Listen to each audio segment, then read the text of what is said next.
Vamos a dividir esta presentación en tres bloques clave. Primero, hablaremos sobre la organización de las ciudades y los conceptos de sitio y situación. Un segundo bloque hará referencia al taller de clase, orientado a adaptar una ciudad a una topografía inventada. Por último, un comentario y reflexión sobre el texto El arte de planificar el sitio. Para emplazar una ciudad en un lugar, tenemos en cuenta situación y sitio. Cuando hablamos de situación, nos referimos al concepto de marco geográfico, el lugar concreto donde se encuentra la ciudad. La situación está referida a la relación de la ciudad con el entorno, con otras ciudades, con regiones. El sitio nos da información de aspectos locales de la ciudad. Es el lugar de emplazamiento topográfico de la ciudad. Reflexionamos sobre lo igual de importantes que son estos dos aspectos, ya que se complementan para localizar una ciudad.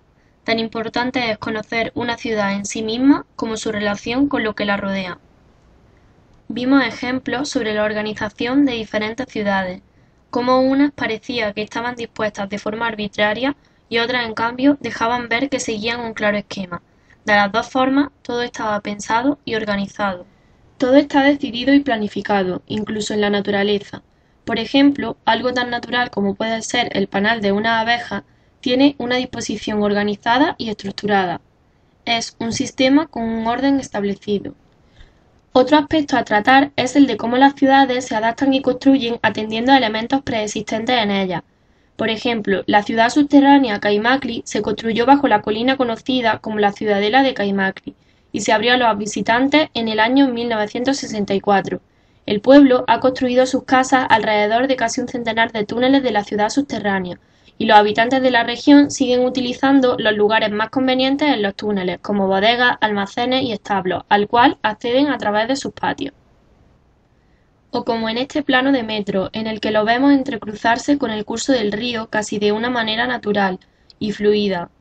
La naturaleza y lo artificial, construido por el hombre en este caso, se relacionan. Por último, otro punto importante es la situación estratégica de las ciudades. Venecia, por ejemplo, tenía una extensa actividad mercantil con Oriente, que le llevó a establecer consulados y colonias de comerciantes por todo el Mediterráneo oriental, y al igual que estas, otras ciudades formaban parte de la ruta de la seda. Su situación les permitía llevar a cabo estas relaciones comerciales. O como sucede en la Alhambra, colocada a una cota más alta, lo que ayudaba a mejorar la defensa. Era un lugar más difícil de atacar y a su vez con mejores vistas que en cualquier otro lado, para controlar todo desde allí. Al fin y al cabo, consiste en utilizar la fuerza del lugar y ponerla en nuestro beneficio.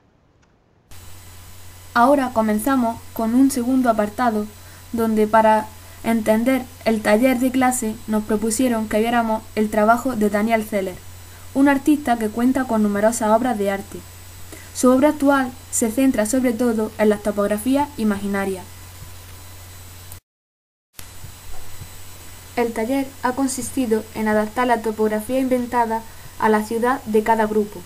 En el caso de Berlín, se ha dibujado una topografía que posteriormente se ha adaptado al terreno, viendo las consecuencias de un terreno irregular en su ciudad.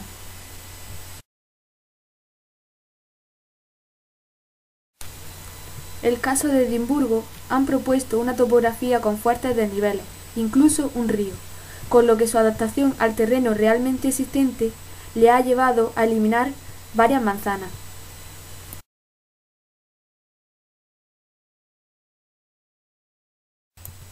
Buenos Aires han estudiado dos tipos de topografía, uno de ellos de tipo meseta, con una llanura elevada, y la otra propuesta es como una ciudad entre dos montañas.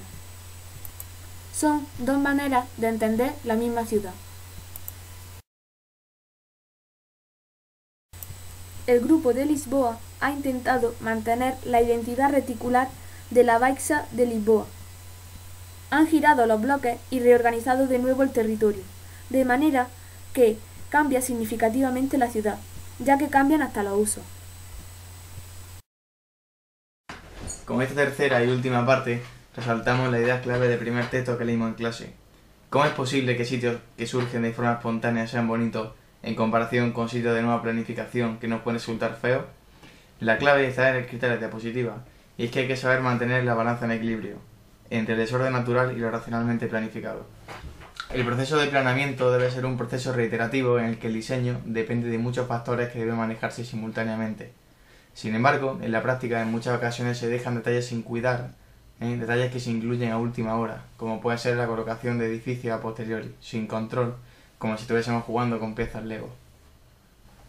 A la hora de llevar a cabo un nuevo plan para la ciudad, es fundamental que éste mantenga un diálogo con los restos que quedan de esta, pues es muy importante saber cuidar hasta qué punto podemos romper no solo el tejido de la ciudad, sino todos los factores, ya sean sociales, topográficos, arquitectónicos, que se incluyen en esta. En nuestro caso, hemos estado hablando de cómo realmente nos condiciona el medio físico en que vivimos, desde el clima hasta el círculo de nuestra ciudad donde nos movemos.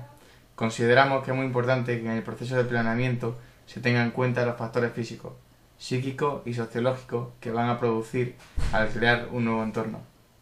Finalmente, nos gustaría terminar con esta frase para dejar lo más claro posible que el urbanismo se hace para personas y por tanto, éstas hacen al urbanismo, es decir, no podemos dejar nuestros ojos centrados en el ordenador sin antes levantar la vista para saber a quién va dirigido nuestro proyecto, pues las personas son los protagonistas que van a sufrir o no nuestra propuesta.